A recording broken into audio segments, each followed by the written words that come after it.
Bismillahirrahmanirrahim. Elhamdülillah ve salatu ve selamu ala Resulillah. Seyyidina ve Mevlana Muhammedin ve ala alihi ve ashabi ecmain. Rabbi şrah li sadri ve yessir li emri ve hlul uqdeten min lisani yefqahu qawli. Assalamu alaikum urmattu tele görүүчүлөр, radio ugarmanдар. Бүгүн ошо ыйман туурасында, ыйман сабагы туурасында сөз кылабыз. Эгерде кимден суроолору болгон болчу болсо 0708 10 41 60 аркылуу байланышып суроолоруңуздарды калтырсаңыздар болот. Немесе сабагыбызды баштасак. Бисмиллахиррахманиррахим. Ыйман мусулман адам үчүн, мусулмандын жашоосунда деги эле исламда эң бир барктуу, эч бир бааланбаган бул Кудайдан берилген бир өзгөчө бир белек бар. Бул акыл, мисалы, акыл ошондой, ошонун катарында ыйман. Ыйманды эч ким сатып ала албайт. Ыйман бул Алладан берилет. Ошондуктан кимге Алла Таала ыйман деген улуу бир кавахарды берген болчу болсо, анда Алла Таала ал адамга эң бир дүйнөдөгү нарксыз, баасыз бир нерсени берген болуп эсептелет. Ошондуктан элхамдулилла Алла Тааланын бизге ыйман бергенине миң мертебе шүгүр деп жашашыбыз керек. Бизде негизинен Кыргызда ыймандуу бала, ыймандуу киши, ыймандуу кыз, ыймандуу адам деген сыяктуу бир түшүнүктөр бар. Бизде ыймандуу дегенде жалпысынан Кыргыз элинде деги эле биздин менталитетте ошондой бир баягы элпек, адамдарды алдабаган, колдон келсе бирөөгө жакшылыгын кыла койгон, эч кимге кара санатайлык кылбаган, эч кимге бир жамандык тилебеген, колдон келсе адамдарга жакшылыгы, пайдасы гана тийген адамдарды биз ыймандуу деп билебиз. Бирок бул ыймандын жөн эле пайгамбар алейхиссалату вассалам айткан ал-иману бид'ун ва саб'уна шу'батан. Демек ыйман бул 71 нече шакча, 79 бутактан турат. 77 бутагы бар ыймандын. Анын эң абзалы ла иляха илля болсо, эң төмөнү жолдогу зыяндуу нерселерди алып таштоо деген да. Ошондо пайгамбарыбыз алейхиссалату вассалам ыймандын эң сооптуу нерсеси бул ла иляха иллаллах келмесин айтуу болгон болчу болсо, эң жөнөкөйү бул мусулман адам ошол жолдо жалпы бала чака чалынып калбаш үчүн, же болбосо бирөөнүн бутуна тикен кирип кетпеш үчүн, же болбосо бирөө ошонун буйтайм деп авария болуп калбаш үчүн жолдогу адамдарга зыяндуу таш болобу, тикен болобу, эмне болот, ошол нерсени жолдон алып салууну пайгамбар алейхиссалату вассалам ыйман деп айтты. Демек бул деген сөз ыймандуу адамдардагы боло турган сыпаттар. Демек биздеги жанагы Кыргызда айтылып жүргөн ыймандуу адам дегенде, ыймандуу бала дегенде ошондой эч кимге бир кара санатайлык кылбаган, эч кимге зыян жок адамды момун дейбиз, же болбосо ыймандуу дейбиз. Бул жөн эле ошол ыймандуу адамдагы боло турган бир сыпаттын белгиси болуп эсептелет.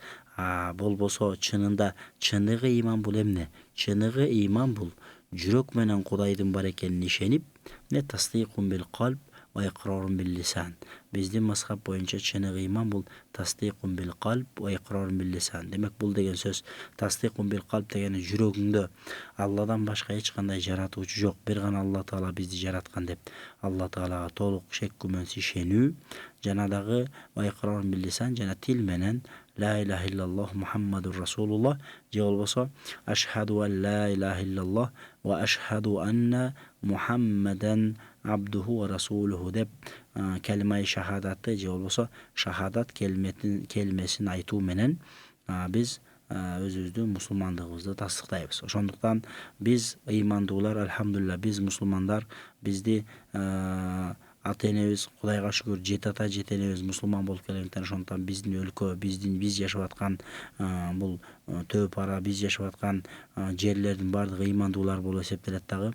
Аларга ыйман келмесин айтуу жөн эле сооп алыш үчүн айтабыз биз, бирок мусулман болуш үчүн биз ыйман келмесин айтпайбыз. Эмнеге дегенде, биз өзү ансыз деле мусулманбыз, элхамдулилла, Кудайга шүгүр.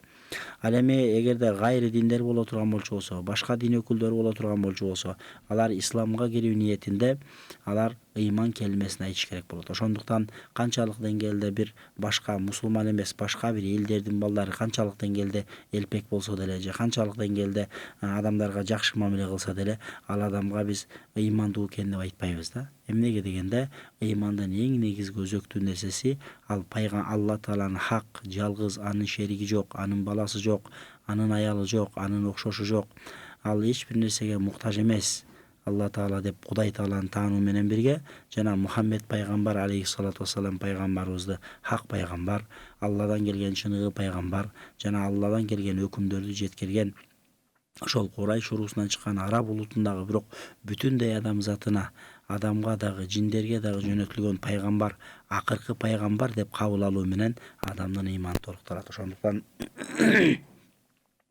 ыймандын өзүнүн шарттары бар. Мына бул жерде бизде хадиси Жебраил деп, Hazreti Жебраил алейхиссаламдан калган белгилүү хадис бар. Мына бул хадисте мындай дейт: Hazreti Умар ибн Хаттаб радыйаллаху анху айтат: "Байнама нахну жулусун инда Расулуллах саллаллаху алейхи вассалам зата яумин".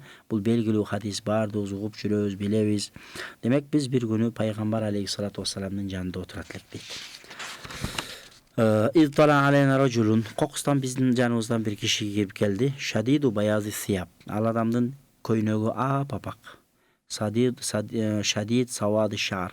Чачы капкара. Чачы капкара демек ла юра алейхи асару сафар. Ал адамга баягы сапарда жүрүп келгендин эч кандай изи көрүнбөйт дейт. Демек илгерки учурда адатта ошондой болгон. Элдин бардыгы төө менен, ат менен, эшек менен сапарга чыккандыктан сапарга чыгып келген адамдардын бардыгына ошондой бир жүдөп калганы, анын чачы башы тозуп, дени барасы неметип, эриндери кургап, эти башы кесилип, ушундай бир сапарда жүргөн адамдын бир сапардын өзүнүн машакаты бар, ошол машакаты көрүнүш керек эле. Бирок Hazreti Umar айтат, биз бир күнү пайгамбар алейхиссалату вассалам жанында отурдук. Бир киши кирип келди. Эч кимибиз тааныбайбыз ал кишини. Көйнөгү апапак, эч кандай бир жеринде чаңы жок. Сапар жүрүп, сапардын запкысын чегип кыйналгандай түрү көрүнбөйт дейт. Чачы болсо капкара, анда сапардын изи көрүнбөйт. Вала ярифуху мин ахад, жана анысыз келгенсип арабыздан эч кимибиз бирөөбүз дагы бул эмнени кишини тааныбайт экенбиз дейт. Ал учурда негизинен Меккенин эли аз болгон, чакан болгон, Мекке шаар болгон менен бирок Меккедеги элдин баардыгы бири-бирин тааныган, бири-бирин билген болгон. Демек бул адамды эч кимибиз билбедик дейт. Hatta jalasa ila nabi sallallahu aleyhi ve sellem fa asnada rukbatayhi ila rukbatay. Ал адам ошентип пайгамбарыбыздын жанына келди дагы тизесине тизесин кадап отурду дейт. Тизесине тизесин кадап отурду. Ва вадаа каффайхи ала фахизайхи, жана дагы эки алаканын эки колун өзүнүн эки санына койду дейт. Анан кийин бул жерде урматтуу көрөрмандар, угармандар, бул жерде бизде эгерде кимде кызыктырган суроолор болсо, ушул номерге кайрылсаңыздар болот. 0708 10 41 60 номуруна кайрылып суроолор болсо жооп алсаңыздар болот.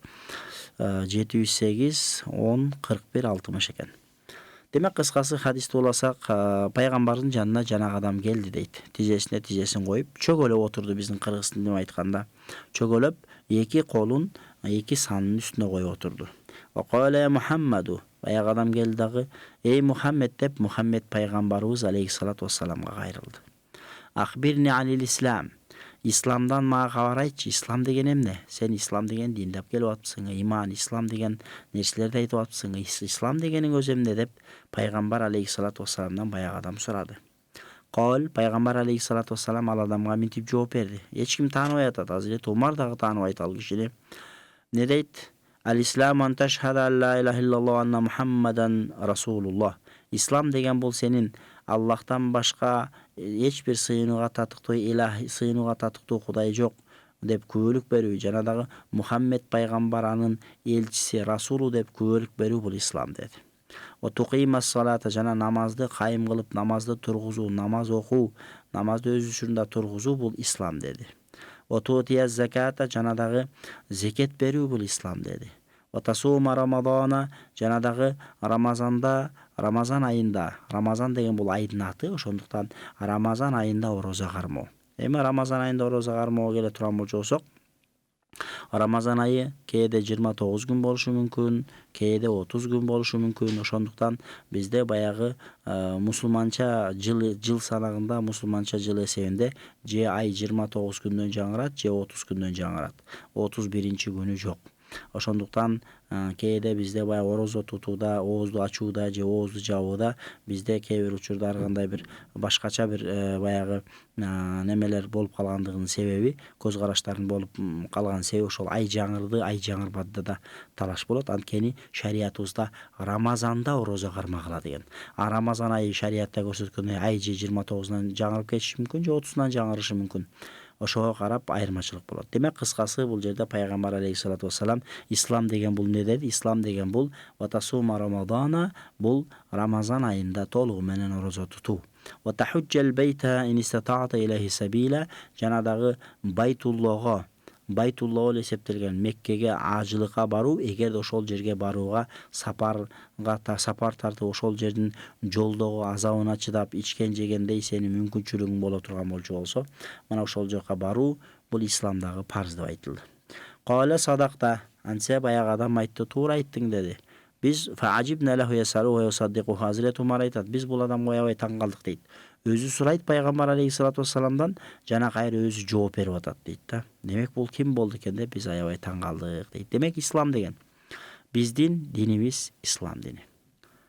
Пайгамбарлар алейхиссалату вассалам Адам атадан баштап акыркы пайгамбарыбыз Мухаммад Мустафа саллаллаху алейхи вассаламга жери хадистерде келгендей Азирет имам Ахмад риваят кылган 124 миң деген. Демек алымдар айтат, 124 миңдин тегерегиндеги пайгамбарлар келген хак деп ишенебиз. Мына ошол ар кайсы пайгамбардын өзүнүн дининин аты болгон болчу болсо, биздин динибиздин ошо Мухаммед пайгамбарыбыз алейхиссалату вассаламга берилген, Алла Тааладан берилген диндин аты бул ислам дини. Өзү ислам деген өзү баягы ошол тынчтык, саламаттык же болбосо ошол эле кезде ислам деген асламту десе мен моюн сунуу, демек моюн сунуп, Алланын өкүмүнө моюн сунуп, шариятка моюн сунуп, пайгамбардын айтканына моюн сунуп жашоо дегенди түшүндүрөт. Ошондуктан биздин ислам динибиз эч качан баягы ким болсун, ал эркек киши болобу, ал аял киши болобу, ал жаш бала болобу, ал кары киши болобу, ким болсо ал болсун, бирок бардыгын баш ийип жашоого чакырат. Ошондуктан анткени баш ийген жерде улууну заттап, ар бир адам пайгамбар саллаллаху алейхи хадисте айткандай, анзилун наса маназилахум, адамдарды өздөрүнүн ордуна жараша мамиле кыл деген. Ошондуктан ар кимдин өзүнүн ордуна жараша мамиле кылуу бул ыймандан болуп эсептелет. Ал эми ар кимдин өзүнүн ордуна жараша мамиле кылбай, ар ким билармандык кылып, бири улуусунса, бири сулуусунса, мен билем деп бири-бирине баш ийбеген болчу болсо, анда бул башаламандыкка, хаваска алып келет да. Пайгамбар алейхиссалату вассалам деги эле динибиз мындай башаламандыктан, тартипсиздиктен шариятыбыз тыйып салат. Ошондуктан күнүбүздү Алла Таала шариятта өзү биздин күнүбүздү жашообузду иреттеп койгон. Күнүгө 5 убакыт ирети менен окулчу намазыбыз бар. Ошондуктан бул жерде ислам деген эмне десе, ушул исламдагы 5 парз айтып баяндады. Өзү ислам деген эмне десе, ислам деген ушу Алланын айткан өкүмдөрүнө баш ийип, ошону менен жашоо бул ислам болуп эсептелет. Андан кийин хадис болуп атат. Фа ахбирни анил иман. Демек ыймандан кабар берчи деди. Ыйман деген эмне? Ыймандан кабар берчи деди эле баягы адам айтты, антумина биллахи ва малаикатихи ва кутубихи ва русулихи вал яумил ахир ва тумина бил кадари хайри ва шаррихи. Баягы адам айтты, ыйман деген бул Алла Таалага ишенүү, периштелерге ишенүү, китептерге ишенүү, пайгамбарларга ишенүү, акырет күнүнө ишенүү, жана тагдырдын жаман жакшылыгын Алладан деп билүү бул ыйман деди. Демек биз айткандай ыйман деген эмне? Ыйман деген өзү жүрөгүңдө жаратуучу бир гана Алла Таала деп ишенип, тилиң менен ла илаха иллаллах Мухаммадур Расулуллах келмесин айтуу бул ыйман болуп атат. Бул жерде пайгамбарыбыз алейхиссалату вассалам ошол ыймандуу адам эмнелерге ишениш керек, мына ошол туурасында баян болуп атат десек болот да. Бул жерде антумина биллах, ыйман деген эмне десе, ыйман деген бул не? Биринчи очередде Кудайга ишенүү. Антумина биллах, антусаддика биллах, демек Алла Таалага ишенүү. Алла Тааланын бар, Алла Таала кудурети күчтүү, Алланын окшошу жок, Алла Тааланын баласы жок, Алла Тааланын аялы жок, Алла Таала ичпейт, Алла Таала жебейт, Алла Таала биз сыяктуу дене мүчөгө муктаж эмес, Алла Таала биз сыяктуу тура турган жайга муктаж эмес. Алла Таала биз сыяктуу кийим кечеге муктаж эмес. Алла Тааланын башталышы жок, этеги жок. Аллах Таала айтат Куранда: "Хуал аувалу хуал ахир" дейт. Алла Таала аввалкы, анын башталышы жок. Вал ахир, Алла Таала эң акыркы, анын этеги жок. Алла Таала түгөнбөйт. Демек Алла Таала түбөлүктүү. Бул дүйнөдөгү баардык нерсе, жада калса ай күндүн дагы бир күнү учуру келет, ал түгөнөт, жок болот. Бейиште күн жок. Күндүн кызматы бул дүйнөдө гана. Ошол сыяктуу ар бир махлук бул дүйнөдө өзүнүн Кудай Таала бешенесине кандай буйрук кылган болчу болсо, ошол буйругун көрүп гана жашашка туура келет. Демек Алла Тааланы биз ушинтип Алла Таалага ыйман келтиребиз. Алланын окшошу жок, шериги жок. Алла Таала баардыгынан кудуреттүү деп Алла Таала жана жаратуучу деп Алла Тааланы биз кабылдайбыз. Мына ошондо бул ыйман деп атат да. Ыймандын биринчи шарты эмне экен? Бул деген сөз Алла Таалага ыйман келтирүү. Кудайды бар деп кабылдоо.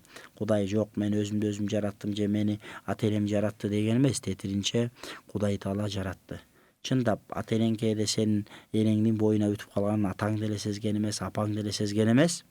Бирок Кудай Таалам ошол баланы берип койгон. Ошондуктан бул баланын жаралып калышы деле мунун бардыгы бул Кудайдын бир каалоосу менен болот. Ошондуктан биз Алла Тааланы мына ушинтип тааныйбыз. Алланын окшошу жок. Алла Таала көрүүчү, Алла Таала угуучу, Алла Таала угуш үчүн көзгө муктаж эмес, көрүш үчүн угуш үчүн кулакка муктаж эмес, көрүш үчүн көзгө муктаж эмес. Бирок Алла Таала угат. Алланын угат деген сыпаты бар, угуучу деген. Алла Тааланын көрүүчү деген сыпаты бар. Алла Тааланын сүйлөйт деген сыпаты бар. Демек бүт бардык кандай бир камалатка, Алла Тааланын улуулугуна, толуктугуна, кемчиликсиз, катасыз, айыпсыз экендигине далалат кылган бардык сыпаттар Алла Таалада бар деп ишенебиз. Мына ушул Кудайдын кудуреттүү экенине, Кудайдын бүт бардыгын жаратып, бүт баарына рызкы берип аткандыгына ишенүү не айтып атат? Ва малаикатихи, андан кийин периштелерге ыйман келтирүү. Демек бул жерде ыйманды чечмелеп берип атат да. Пайгамбар алейхиссалату вассаламдан баягы адам келип сурады. Ыйман деген эмне деди эле. Ошол ыйманды чечмелеп бер. Биринчиси Алла Таалага ыйман келтирүү десе, экинчиси болсо периштелерге ыйман келтирүү деди. Демек периштелер. Бул периштелерди биз эч кимибиз көргөн жокпуз. Булар кайып ааламында, мисалы бизге көрүнбөгөнү менен Пайгамбар алейхиссалату вассалам көргөн, сахабалардан кээ бирөөлөр көргөн. Ошондуктан периштелер да бул Алла Тааланын жараткан махлуктары. Периштелердин түрлөрү бар. Бизге кызмат кылган периштелер бар. Оң ээниңде, сол ээниңде сенин оң ийиндеги периште сооп иштериңди жазат, сол ийиндеги периште кылган күнөөлөрдү жазат экендиги, аршы курсийни көтөрүп турган периштенин бар экендиги, бейиштеги жана тозоктогу кызматчы периштелердин бар экендиги, бейиштеги азап периштелердин бар экендиги, мүрзөдөгү мункар жана накир периштелеринин бар экендиги, алар келип ошол жерде биринчи адамды көмгөндө биринчи эмнеден суралса, биринчи ошол жерде ыймандан суралып атат. Көргө койгондо периштелер келет да, мункар накир деген периште келип, ошол жерде 3 сурак берилет. Билесиздер, диниң кайсы, пайгамбарың ким, жаратуучуң ким деп. Кимде-ким ушул бул дүйнөдө жакшы амалдарды кылып жүргөн болчу болсо, анда ал адамга Алланын жардамы менен ал адам ушинтип айтат экен: Роббим Алла, диним ислам, пайгамбарым Мухаммед Мустафа саллаллаху алейхи вассалам деп ошол жерде жооп берет экен да.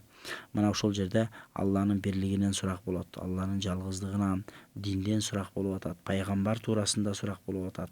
Демек кимде-ким Алла Таалага ишенип туруп, Мухаммед пайгамбарды Алланын пайгамбары деп кабыл албаса, ага ишенбесе, же ал туурасында ишеними толук болбой турган болчу болсо, анда ал адамдын кутулушу кыйын болуп калат. Анткени бизде шариятыбызда ошол кул атиюллаха ва атиюр расул, айткын эмне, Аллага баш ийгиле жана пайгамбарга баш ийгиле деген. Ошондуктан биз пайгамбарга баш ийебиз, пайгамбарды Алланын кулу деп билебиз. Пайгамбар бирок бизге ошол Алладан келген улуу шариятты дүнүйө жана акыретте бактылуулукка жете турган жолду көрсөткөн бул пайгамбарыбыз алейхиссалату вассалам болгон деп ишенебиз.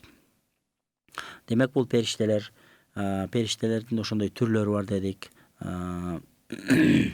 Акыркы периштелердин түрлөрү ошондой, жана антип көрдө мункар жана накир деген периштелер бар. Ал жерде келип, ошол жерде келип, сенин пайгамбарың ким, диниң кайсы, жаратуучуң ким, Роббиң ким деген суракты берет. Мына ошолорго биз Алла Таала насип кылып кимде-ким ыйман жолунда жүргөн болчусу Аллахтын жардамы менен ал адамга жеңил болот дейт. Алла ошол көрдөгү сурагыбызды баардыгыбызга жеңил кылсын. Аллахым көрдөгү сурактан аман эсен өтүүнү Кудайым өзү насип кылсын. Анткени ушул жерде башталат экен. Эгерде кимде-ким көрдө ошол пайгамбарың ким, диниң кайсыл, жаратуучуң ким деген суроого кимде-ким көрдө жатканда, мүрзөгө киргенде ушул суроого жооп бере турган болчу болсо, анда андан аркысы жеңил болот дейт. Эгерде кимде-ким жооп бере албай турган болчу болсо, анда андан аркысы улам сайын оорлошкондон оорлошуп, кыйындагандан кыйындап кете берет дейт да. Бул жерде суроо келиптир. Анан кийин суроону окуп алып жооп берип койгондан улайлы. Бул жерде мындай дейт: саламатсызбы? Менин жалгыз уул балам бар. Өтө эркелетем. Кантип тарбиялаймын дейт. Шариятыбызда бул ата-эненин мойнундагы милдет балага туура таалим тарбия берүү. Шариятта баланы эркелетпе дебейт, бирок бардык нерсенин чеги бар.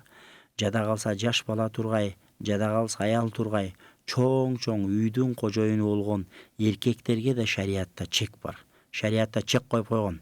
Сен каалайсыңбы, каалабайсыңбы? Өлөр өлгүчө 5 убакыт намаз оку деп койгон. Каалайсыңбы, каалабайсыңбы? Орозоңду тут деп койгон. Ошол сыяктуу шариятта бардык нерсенин чеги менен болуш керек. Жаш баланы албетте бардык ата-эне сыйлап, урматтап, баягы балага жакшы эркелетип, жакшы таалим тарбия бериш керек.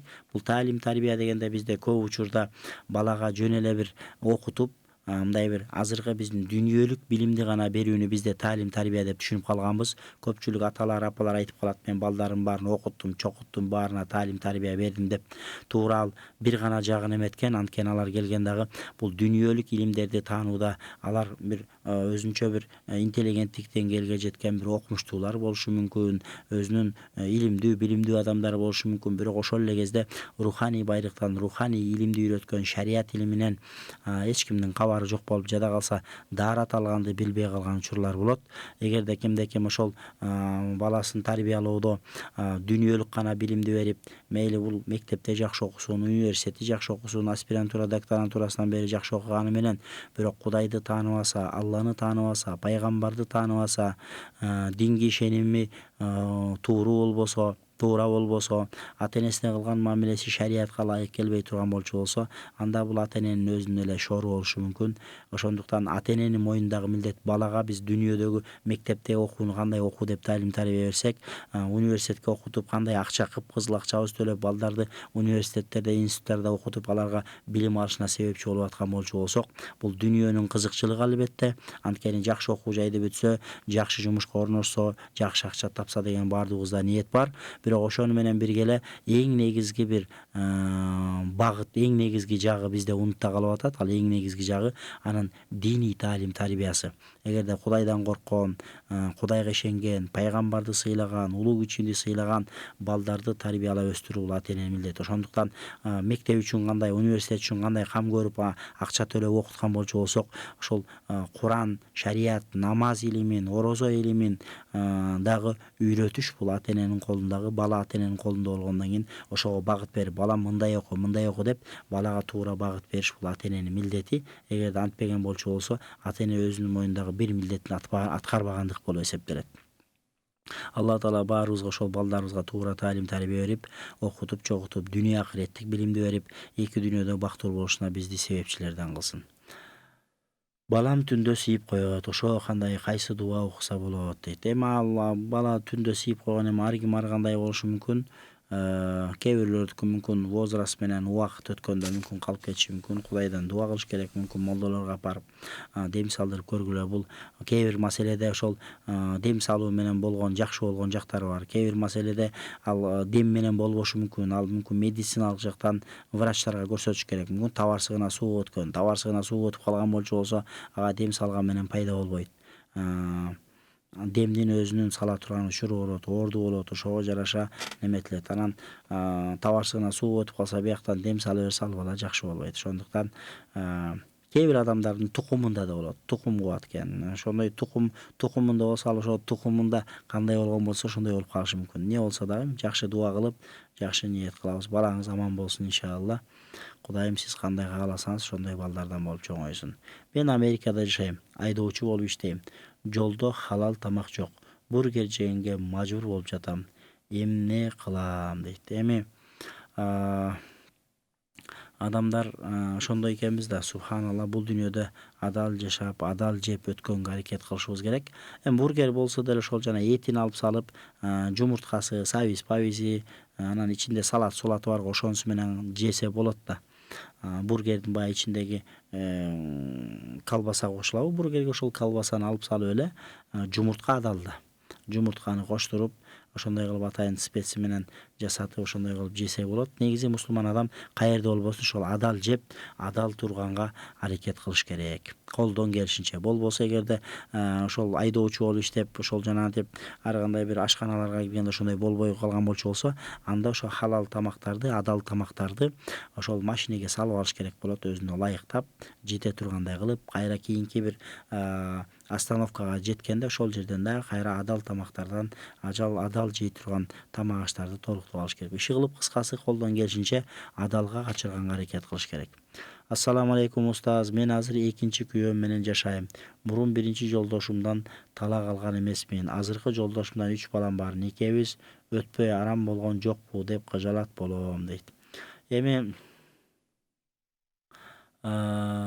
биринчи жолдошумдан талак алган эмесмин дейт. Эми мындай да, бизде, алейкум салам, бул маселе өтө көп көйгөйлүү маселелердин бири.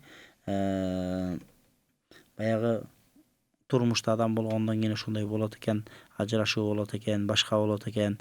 Бирок ошол шариятыбызда ошо ажырашканда өзгөчө аял киши сөз жок, эркекке сөз берип нике байлангандан кийин ошол нике ажырашыш үчүн ал күйөөсүнөн талак алыш керек. Талак дегенде күйөөсү ошентип сени менен сага жанагынтип 3 талак деп айтыш шарт эмес. Жөн эле талак, сен талаксың, сага талагыңды бердим десе деле ал талак болуп эсептелет. Же болбосо мүмкүн сиздер эми мурунку күйөөңүздө бул талак маселесине келгенде бул тиги азыр бул интернет аркылуу же болбосо телевизор, радио аркылуу бул жооп бериле турган маселелерден эмес, сиздин жаныңызда отуруп көп маселени сурап, аркы эркин сураса, мүмкүн чындыгында сиздин талагыңыз болгон болушу да мүмкүн болуп калышы мүмкүн. Мурунку күйөөңүз менен ЗАГСка тургансызбы, ЗАГС аркылуу ажырашкансызбы, ажырашпагансызбы, ал маселеси болушу мүмкүн. Андан кийин мисалы үчүн мурунку күйөөңүз менен ажырашканда кандай деген, күйөөңүз кет дегенби, жашабайм дегенби, же кандай кылган, эмне кылган, ошон үчүн ошол нерсенин баарын талкуулап туруп, ошого жараша бир өкүм бериш керек болот да. Анан албетте биринчи күйөөнүн никеси турган болчу болсо, экинчи күйөөгө эгерде биринчи аял киши, шарият боюнча аял киши бир учурда одновременно бир эле эркек менен никеде турганга шарият уруксат берет. Эгерде бир учурда 2-3 эркек менен, 2 же 3 эркек менен никеге туруп алган болчу болсо, биринчи кимге никеге турган болчу болсо, ошонун никеси дурус болот да, экинчи, үчүнчү никеге тургандардын никеси дурус болуп эсептелбей калат дагы. Кудай андан сактасын, эгерде алар менен баягы мамиле кыла турган болсо, мамилесинин баары арам болуп калат да. Ошондуктан бул маселени ошол муфтиятка барып фатва бөлүмүнөн тактаган жакшы болобу деп ойлойм.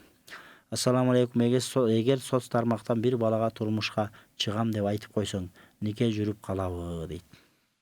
Жок, ал жөн эле мен сага турмушка чыгам деш менен нике байланбайт. Ал жөн эле ошол өзүңдүн ошого никеге турууга даяр экендигиң туурасында сенин өзүңдүн бир макулдугуң болуп атат. Бул жерде нике кыюу процесс жараяны, нике жараяны жүрбөгөндөн кийин ал нике болуп эсептелбейт. Бирок ошондо дагы баягы ошентип эле баягы өзүнүн макулдугун берип, мен сага чыгам, антем минтем дей берген, бул ылайыксыз көрүнүш болуп эсептелет. Ошондуктан колдон келишинче баягы тамашаны да этияттап сүйлөш керек болот. Мына ошентип алып, кийин адамдар өздөрү кыжалат болот. Ошондуктан кыскасы, никенин өзүнүн шарттары бар.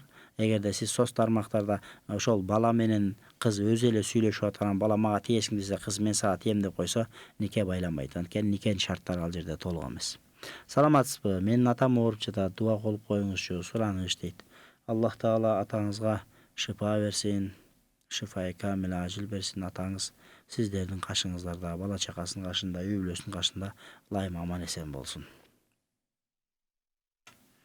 Анда эмесе кийинки суроо келгиче дагы суроолор болсо берсеңиздер болот. Номерибиз 0708 10 41 60 номерине суроолорду калтырсаңыздар болот. Анда эмесе кийинки суроо келгенге жери сабагыбызды уланта берели. Демек ыйман туурасында келгенбиз. Ыйман деген эмне? Пайгамбар алейхиссалату вассаламдан келип ыйман деген эмне деп сураганда, пайгамбар алейхиссалату вассалам айтты: ыйман деген анту'мина биллах, Алла таалага ыйман келтирүү. О малайкатихи, жана периштелерге ыйман келтирүү деди. Демек биз периштелер бар, периштелер чындык деп ыйман келтиребиз, ишенебиз. Периштелердин аял эркеги болбойт. Алла периштелер биз сыяктуу болуп үйлөнбөйт. Периштелер көбөйбөйт. Периштелерди Алла таала башынан жараткан. Ошондон периштелердин эч кимиси, эч бир периште күнөө кылышы мүмкүн эмес. Алланын гана буйругун аткарышат периштелер. Мына периштелер туурасында ушул ишенимде болобуз. Андан кийин китептер туурасында. Бул жакта да суроо бар экен. Ассаламу алейкум. Күйөөм экөөбүз жашаганыбызга 10 жылдан ашты. Бирок бир туугандарына болушат. Алардын сүйлөгөнү туура. Ар дайым бирдеме болсо эле мени күнөөлөйт. Ушундайда эмне кылыш керек дейт. Эми шариятыбызда айтат, турмуш бул оңой нерсе эмес. Турмушта албетте эрди катын болгондон кийин, семья болгондон кийин, үй бүлө болгондон кийин ал уруш чыр-чатак болбой койбойт. Эгерде кайсы бир аял өзүнүн күйөөсүнүн ошондой бир пейилине чыдап жашаган болчу болсо, ал аялга бейиши дейт шариятыбызда. Эгерде кайсы бир күйөө ошондой бир аялга туш болуп калган болчу болсо, ошол аялдын кылык жоругуна чыдап жашаган болчу болсо, анда ал аял бейиши дейт. Ошондуктан турмуш оңойлуктуу нерсе эмес. Турмушта көп нерсеге сабыр кылышыбыз керек болот.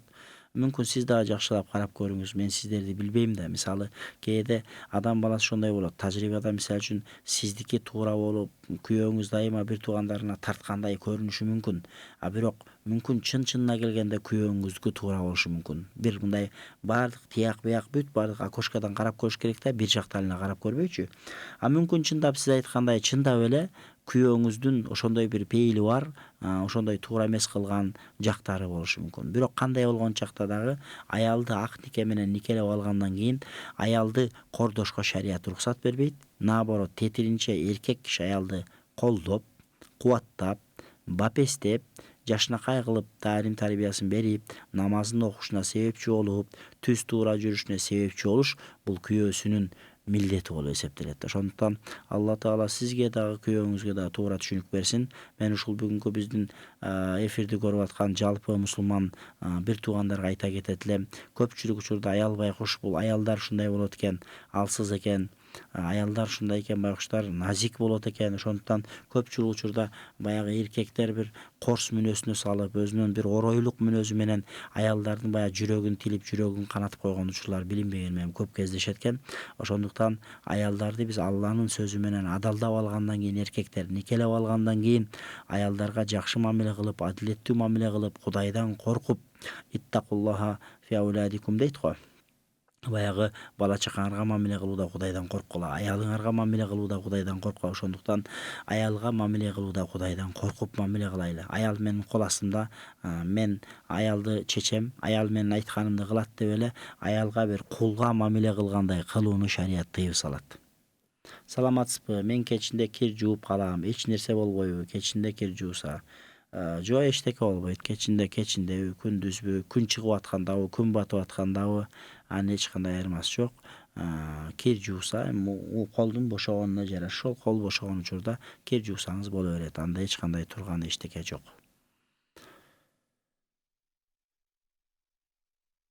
Демек, андан кийин периштелер бүттү. Анан периштелерден кийин окутубихи, Аллах тааланын китептерине ыйман келтиребиз. Демек китептер, биз билебиз, Алла тааладан пайгамбарларга китептер түшкөн. Ошол китептердин эң акыркысы Мухаммед Мустафа саллаллаху алейхи вассалам пайгамбарга түшкөн китептин аты Куран деп аталды. Куран китеби мынакей адамзатынын жашоосундагы бүт диний маселелерине баягы кыяматка чейин жооп бере тургандай бир өзгөчө бир китеп. Бул мужиза, пайгамбар алейхиссалату вассаламдын мужизасы, кыяматка чейин Куранның керемети, Курандын ажайыптары түгөнбөйт. Ошондуктан Алла Тааладан карасаң, Алла Таала адамдардын арасынан бирөөлөрдү тандап пайгамбар кылып жөнөткөн. Ошо пайгамбар кылып жөнөткөн дагы анан аларга китептерди берген. Субханалла, адамдардын арасынан пайгамбарларды тандап, анан аларга китептерди берип, андан ошол китептер менен Алла Тааланын өкүмүн пайгамбарлар бизге жеткизген. Бул китептер пайгамбардан, Алладан келген пайгамбарга түшкөн бир закондор болгондо, мына ошол китептерди карманып жашоо, китептеги Курандагы өкүмдөрдү карманып жашоо менен алар бактылуу болгон. Азирети дагы бир хадисте келет. Азирети Зият деген сахаба болгон, радиаллаху анху, бир күнү пайгамбар алейхиссалату вассалам айтат да, бул илим көтөрүлөт дейт. Бул шарият илими көтөрүлүп кетет дегенде, я Расулалла, кантип шарият илими көтөрүлсүн? Куранды биз окуп атпайлыбы? Биз балдарыбызга үйрөтүп атабыз, балдар Куран окуп атат. Кантип көтөрүлүп кетиши мүмкүн десе, пайгамбар алейхиссалату вассалам айтат да, көтөрүлөт. Сен окуйсуң, сен балаңа үйлөтөсүң, балаң небереңе үйлөтөт, бирок баары Куран көтөрүлүп кетет дейт. Анан ошондо айтат да, кантип көтөрүлүшү мүмкүн, биз окуп атабыз го десе, сен окуп атканың менен амал кылбасаң, Курандын көтөрүлгөнү ошол дейт. Мисалы үчүн ахли китап, яхудтар менен насранилерде алар дагы ошол өздөрүнүн китептерин окуп атабыз деп айтышат, бирок ал китептеги Алладан келген чыныгы өкүмдөргө амал кылбагандыктан алардын баягы китеп окуганынан пайдасы жок дейт. Ошондуктан бизде дагы, мусулмандарда дагы ошондой болуп калуудан Кудай Таалам өзү сактасын. Ошон үчүн Куранды окуп амал кылуу деген бул маселе эмне десе, Куранды окуп ошо пайгамбар түшүнгөндөй түшүнүп амал кылуу. Демек Куранды өзүң окуп эле өзүң түшүнгөндөй амал кылуу, бул баягы ахли китаптардан айырмасы жок бир пейилге пайгамбар алейхиссалату вассалам окшоштуруп салыштырып атат да. Ошондуктан биз эмне кылабыз? Пайгамбарларга түшкөн китептер хак деп ишенебиз. Пайгамбарыбызга Куран түшкөн, Таврат, Забур, Инжилдер, Муса, Иса, Дауд алейхиссаламдарга түшкөндүгүн ишенебиз, хак деп билебиз. Андан кийин варусулихи, жана пайгамбарларга ыйман келтиребиз. Демек пайгамбарларга жана башында айтып өткөндөй, адам атадан баштап Мухаммед Мустафа саллаллаху алейхи вассаламга жери пайгамбарлар келди, набийлер келген, расулдар келген. Адам атадан баштап акыркы пайгамбар алейхиссалату вассаламга жери 124 миңден тегерегинде пайгамбар келген. Бул 1000 эмес, 2000 эмес, 10 000 эмес, 50 000 эмес, 124 000 деген, субханалла, эмне деген сан бул? Демек ушунчалык Алла Таала адамдардын туура жолдон адашпай, адамдардын туура жолдо жүрүшүнө шарт түзүп бизге дайыма пайгамбарлар жиберип турган. Мана ошондой болсо дагы адамдар ар түрдүү болот экенбиз, адамдардын пейили ар кандай болот экен. Кээ бир пайгамбарларды алар эмне кылган? Азаптап, кээ бир пайгамбарларды өлтүрүп, кээ бир пайгамбарларды ар кандай бир жазага тарткан ыймансыздардын жоруктары болгон. Алла Таала мына ошентип пайгамбарлар жөнөтүп турган. Демек Алхамдулилла, бизде ошол пайгамбарлардын ичинен эң акыркы пайгамбар Мухаммад Мустафа саллаллаху алейхи вассаламдын үммөтү кылып койгон Алла Таалага миң мертебе шүгүрлөр болсун. Биз мусулман катары Мухаммед пайгамбардын үммөтүбүз деп өзүбүздү билебиз. Жана дагы биз мусулман катары Мухаммед пайгамбарыбыз алейхиссалату вассаламга жери келген адам атадан баштап бүт бардык пайгамбарлардын ордун улук, алар Кудайдын сүйүктүү пенделери болгон, алар пайгамбарлар болгон деп алардын бардыгына көкүрөгүбүздө сый, ызат менен урмат мамиле кылабыз. Андан кийинкиси не дейт? Вал яумил ахир, жана акыркы күндүн бар экендигине. Демек акырет күнүнүн бар экендигине. Демек өлгөндөн кийин тирилүү бар, өлгөндөн кийин кайра жашоо уланат, жана акыр заман болот. Бул жерде бизде кыямат, акыр заман деп коебуз. Акыр заман деген сөз өзү аты айтып тургандай эле замандын акыры келет. Биз жашап аткан замандын мейли 100 жылдан кийинби, мейли 1000 жылдан кийинби, мейли 5000 жылдан кийинби пайгамбар алейхиссалату вассаламдын келиши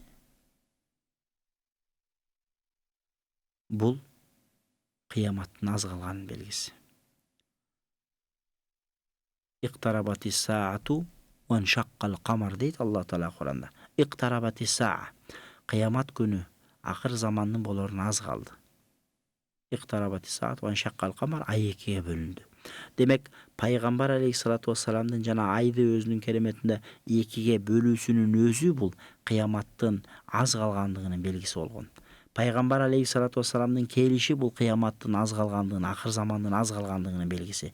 Бирок пайгамбарыбыз келгенден бери 1443 жыл, андан нар жагына 13 жылды койсок 1450 жылдан ашык убакыт болуп атат пайгамбар алейхиссалату вассалам пайгамбар болгонуна. Бирок ошол акыркы пайгамбар, демек кыяматка аз гана калды дегенден бери 1500 жыл өтүп атат да. Демек мындан ардагы канча Кудай таалам жер бетинде адамдар канча жашайт бир Алла билет, бирок адам затында ошондой экен, адам затында акыр заман түшүнүк. Биз акыр замандын акыры болоруна ишенебиз. Куранда жана хадисте, шарияттарда айтылгандай жер бетинде тирүү эч ким калбайт деп ага ишенүү жана өлгөндөн кийин кайра тирилүү бар экендигине, өлгөндөн кийин жашоонун бар экендигине, ал жашоо түбөлүктүү экендигине, бейиш тозоктун бар экендигине биз баардыгыбыз ишенишибиз бул мойнубуздагы милдет болуп эсептелет. Бул жакта суроо бар экен. Ассаламу алейкум. Намаз 5-класстагы балага эрте эмеспи дейт. Эми намазды шарият боюнча балакатка жеткенде окуш парыз. 5-класс деген бизде 7 жашта окуса 12 жаштагы бала болот. 12 жашта бизде кыздар илгертеден китептерде айтылып келгендей кыз бала 9 жашта, эркек бала 12 жашта балакатка жетет дейт. Балакатка жетет деген балакатка жеткенден кийин балакат шариятта ошондой. Балакат деген бойго жетүү.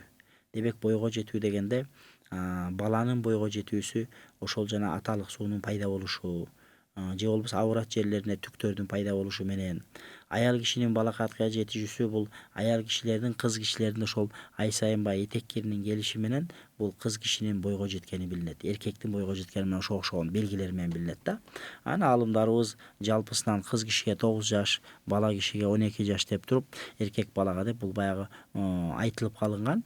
Бирок негизи жекече келгенде ар бир бала ал канча жашта, 10 жаштабы, 11 жашта, 12 жаштабы, бирок ал бала ошо түшүркөй тургандай деңгээлге жетип калса, ал бала ошондой балакатка жетти болуп эсептелет да. Балакатка жеткенге жери ал кандай сүйлөсө, сөз сүйлөйбү, бир туура эмес иш кылабы, туура иш кылабы, ага бир баягы күнөө жазылбайт да.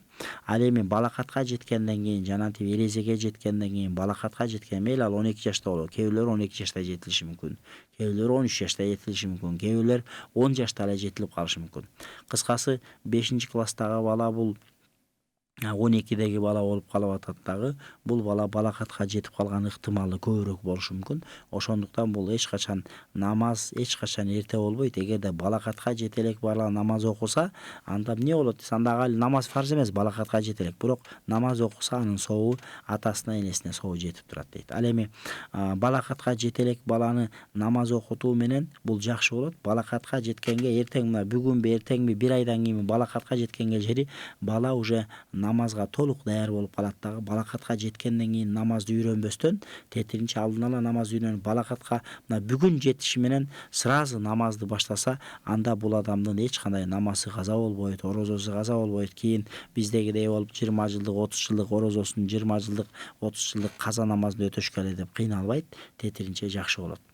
Ошондуктан пайгамбар алейхиссалату вассалам хадисте айтат, 7 түрлүү адам дейт. Башка да бир хадисте башка адамдарды да кошот. Ошолор эмне? Кыяматта ошондой күн найза бою келгенде баягы Алланын көлөкөсүндө болот дейт. Ошол ким десе, шаббун наша фи ибадатилла, жаш бала болуп туруп кичинекейинен Аллага кулчулук кылып, намаз менен, ибадат менен чоңойгон бала дейт да.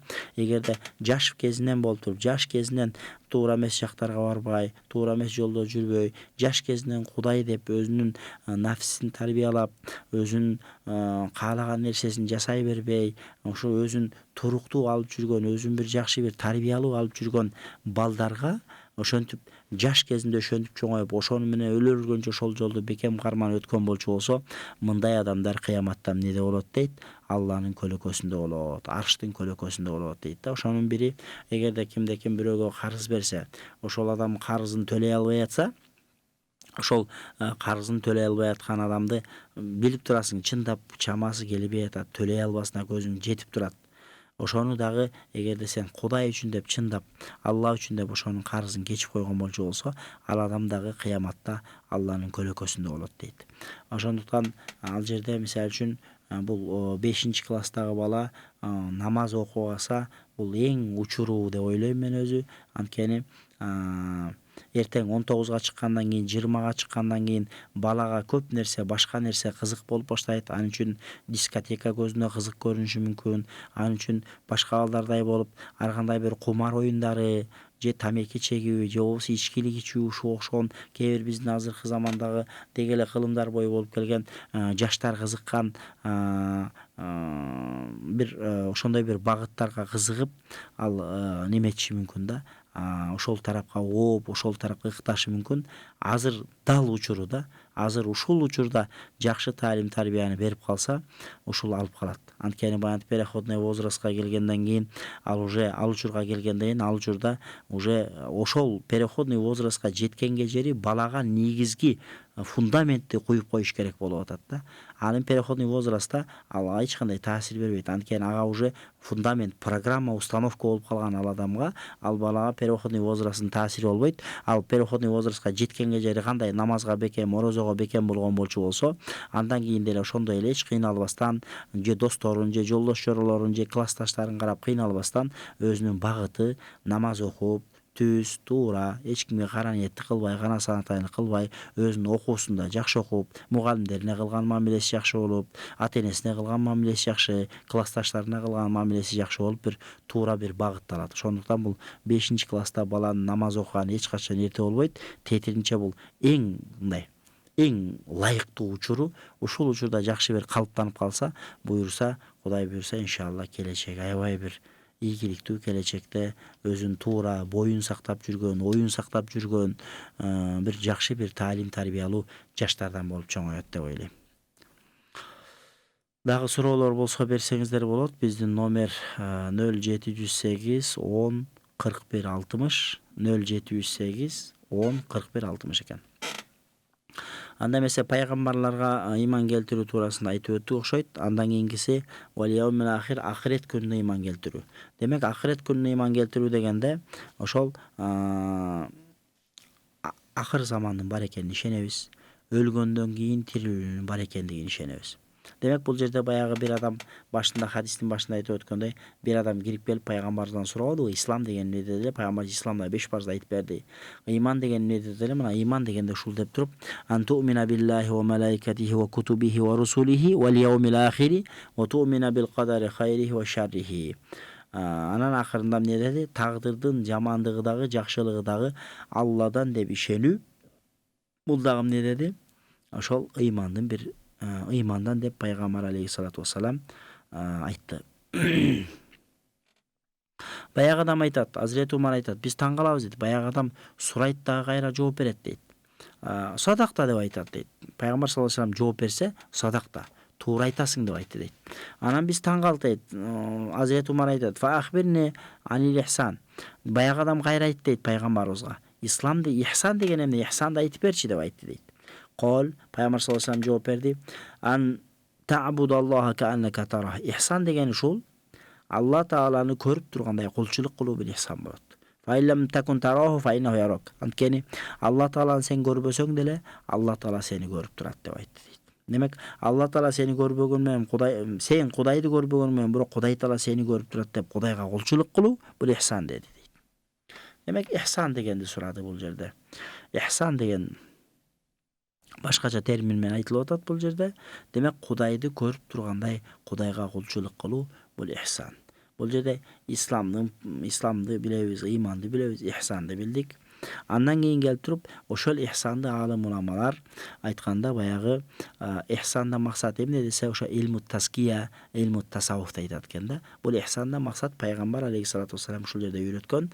Демек, бул ихсандан Кудайды көрбөсөң да Кудай таала сени көрүп турат деп, Кудайга көрүп тургандай кулчулук кылуу бул ихсан деп туруп, буну шариятыбызда ыйманды үйрөткөн бул акыйда илими болсо, амалды үйрөткөн бул фикh илими болсо, ал эми ички дүйнөнү тазалоону, адеп ахлакты, таалим тарбияны үйрөткөн илими бул илмут тазкия же илмут тасаввуф. Же тагыраак айтканда, кыргызча айтканда тасаввуф илими же тазкия илими деп айтылат. Бул адеп ахлакты үйрөткөн илим болуп эсептелет да. суроо керектир бул жерде. Саламатсыз, арак ичкен кишини токтотом деп окутуп атышат, ошого ишениш керекпи дейт. Эми арак ичкен кишини токтотом дегенде биринчи өчүрөттө арак ичкен адам токтош үчүн өзүнүн бир эрки болуш керек. Өзүнөн дагы ошол аракты ичип жүргөн адамдын өзүнөн дагы ошо арактан арылсам, аракты токтотсом, аракты токтотоюн деген өзүндө бир жакшы бир баягы эме болуш керек, жакшы бир ниет болуш керек. Анан буга окшогон кээ бир ушундай аракты койдурчу немелер келет дагы өзүнүн колунан келген бир дубасын окуп, немесин окуп, мүмкүн ошо арак ичкенде же аракты көргөндө же аракты укканда бир жүрөгүн айланта турган бир нерселер жасашы мүмкүн. Баары бир айланып келип эле, баардыгы келип эле бул инсандын өзүнүн эркине келет. Анткени эмнеге дегенде аны бууп сала турган же башка кылып сала турган нерсеси жок. Канчалаган адамдарды көрүп жүрөбүз, ошентип аракты койдурат экен деп барып коет дагы эле кайра эле ичип алат. Демек бунун баардыгы келип эле ал дагы байкуш ошол аракты койдурам деген адам дагы өзүнүн бир билген бир чарасын колдонуп, өзүнүн бир практикасын, турмуштагы бир практикасын колдонуп неметиши мүмкүн. Кээ бирөөлөргө Алла Таала ынсап берсе, ал адам чындап эле ошол себепчи болуп коюп кетет. Кээ бирлерге Алла Таала ынсап бербейт экен, андан 10 аракты койдурган адамга алып барсаң деле арагын кое албашы мүмкүн. Ошондуктан аракты коюуда биринчи өчүрөттө инсандын өзүнүн мындай эрки күчтүү болуш керек. Чындап аракты коем деген ниетке келиш керек. Анан аракты коюунун эң жакшы жолу намаз окуш керек. Адам намаз окуп, намазга бекем болуп, мечитке байма-бай каттаса, иншалла өзүн жанагынтип диний китептерди окуп, азыр кыргызча адабияттар чыгып калды.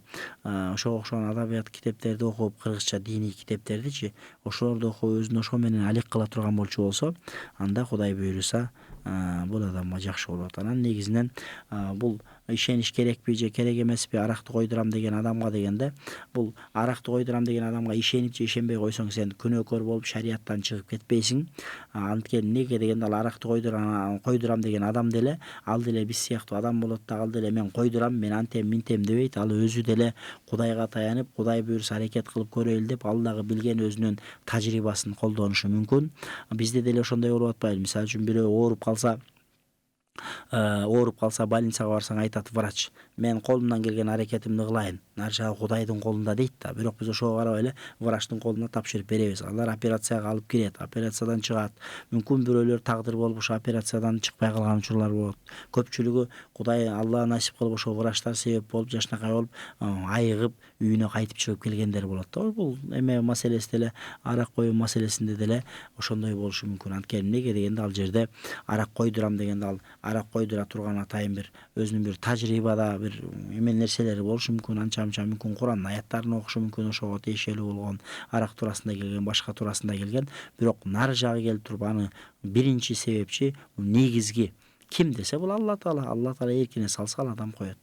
Биягындагы ал аракты койдурам деп аткан кылган кишинин аракети бул жөн эле аракет болуп эсептелет. Ал эми шыпа Алланын колунда. Демек бул жерде пайгамбарыбыз алейхиссалату вассалам келди дагы эмне деди? Ихсандан кабар айт деди. Ихсан деген эмне дедилер? Ихсан деген не антабудаллаха кааннака тара. Кудайды көрүп тургандай Кудайга кулчулук кылууң керек. Алла Тааланы көрбөсөң да, анткени Алла Таала сени көрүп турат деди да. Демек ушул жерде ушул нерсени айтып атат. Демек Алла Тааланы көрбөсөң да, Алла Таала сени көрүп тургандай кулчулук кылуу бул бизде шариятыбызда алым уламалар ушул хадис тафсирлегенде бул адеп ахлак илими, тасаввуф илими, тазкия илими деп айтылат. Ошондуктан фик илимин кандай үйрөнүп окусак, акыйда илимин кандай үйрөнүп окусак, бул тасаввуф илиминде ошондой эле үйрөнүп бул туурасында кабардар болушубуз керек. Анткени даарат канткенде бузулат, канткенде орозо дурус болот, канткенде ооз ачылып калат, канткенде хаж амалдарын кантип аткарабыз, зекетти кантип беребиз деген сыяктуу өзүбүзгө тиешелүү амалдарды үйрөнгөн сыяктуу эле бул тасаввуф илиминде, тазкия илиминде дагы ошол маселе камтылат. Өзүңдүн ички дүйнөңдү канткенде арулантабыз, канткенде пайгамбардын чыныгы мүнөзү менен кулкулана алабыз, ошол кулк мүнөзгө ээ боло алабыз. Мына ошол илимди үйрөткөн, ошол багытка бизге жол берген илим бул тазкия илими болуп эсептелет. Андан кийин келди дагы баягы адам сурады, кыяматтан айтчы деди эле. Кыяматты айтканда кыяматты эмне деди? Мал-масул анха би алама минас-сайл. Сурап жаткан адамдан суралып жаткан адам жакшыраак билбейт. Тагыра айтканда сизге кара, мен сизден жакшы биле албайм деп пайгамбар саллаллаху алейхи вассалам айтты эле. Баягы адам айтканда акыр замандын аламаттарын айтып берчи деди эле. Акыр замандын аламаттарын айтты. Кийин баягы адам айтат, Hazreti Umar aytat da, keyin ne oldu? Keyin geldi dağı Mintu aytat, belgilerini aytat. Antalida lama turabbata ve antaral hufatal ura al ala riaşa yatatavulna fil bunyan. Sen bir adamdardı görüyorsun, alar adamlar özlerinin kocaykaсын törөйт. Жана дагы жылаң бут, жылаң аяк, кийими жок эле адамдарды көрөсүң, өздөрү чабан, бирок үй салууда жарышат деди. Үй салуу модага айланат деди. Азыркы кезде карасаңыздар, үй салуу модага айланган, же болбосо бийик этаждарды, үйлөрдү куруу бул модага айланган кез да. Демек бул акыр замандын белгиси дейт. Акыр заман болгондо ушундай үй салуу бул өзүнчө бир чоң бир жараян болуп эсептелет деп атат. Азыркы кезде чындап эле ошондой болуп атат. Keyin aradan bir toğ vaqt öttü deydi Hazreti Umar, aradan hadisin şarkında 3 gün dep keletken. Demek ошол жерде 3 günden sonra Peygamber sallallahu aleyhi ve sellem Hazreti Umarga jolуп kalып, "Ey Umar" dedi. "Atadri men isail?" Ötkөндөгү biz oturganda kelip suragan adam kim ekeni bilesiңби dedi ele. Men ayttım deydi. "Allahu ve Resulü alam." Allah jana Allah'ın peygamberi bilýüş desem, Peygamber sallallahu aleyhi ve sellem aytdı deydi. "Fa innehu Cibril." Al degen Cebrail aleyhissalam perişte. "Atakum yuallimukum dinakum." Al sizlerge diniňerdi öğretkeni geldi dedi. Ravahu Muslim ama Muslim rivayet kılat. Demek bul jerde gördünüzbü? Bul jerde hadiste şol al degen Cebrail, al degen silerin diniňerdi öğretkeni geldi degende bul jerde 4 nerseden surak bolgon. Birincisi İslam, ikincisi iman, üçüncüsü ihsan, dördüncüsü kıyamattın belgisi. Demek Müslüman adam için şol 4 nerse zarıl bolgondugu üçün uşul 4 nersenin gelip Cebrail aleyhissalam ne Muhammed peygamberimizden soraganda. Oşonduktan Peygamber sallallahu aleyhi ve sellem ne dedi? Umar bilesiňmi? Bul degen Cebrail perişte. Cebrail perişte sizlerge diniňerdi öğretkeni geldi dedi. Demek uşul 4 nerseni biz toluk işenip atkarıp bul nerselerin paydalaryny bilgende imanlı adamdın imanı dini toluk bolat eken da. Urmattуу көрөрмандар, Аллах Таала кылган ишиңиздерге береке берсин. Анда эмесе бүгүнкү ушул берүү аяктады. Бүгүн ошол ыйман туурасында, ошол ыйман болгондо дагы Hazreti Cebrail aleyhissalamдын пайгамбарыбыз алейхиссалату вассаламга келип, пайгамбарыбыздан ыйман, ислам, ihsan жана кыяматтын белгилери туурасында сураган хадистер туурасында болду. Аллах Таала бизге туура ыйманды карманып жашап өтүүгө, туура исламды карманып жашап өтүүгө, пайгамбарыбыздан келген туура дин шариятты карманып жашап өтүүгө Кудайым баарыбызга насип кылсын. Саллаллаху аля хайр халқи Мухаммадин ва аля алихи ва асхаби ажмаин. Ассаламу алейкум ва рахматуллахи ва баракатух.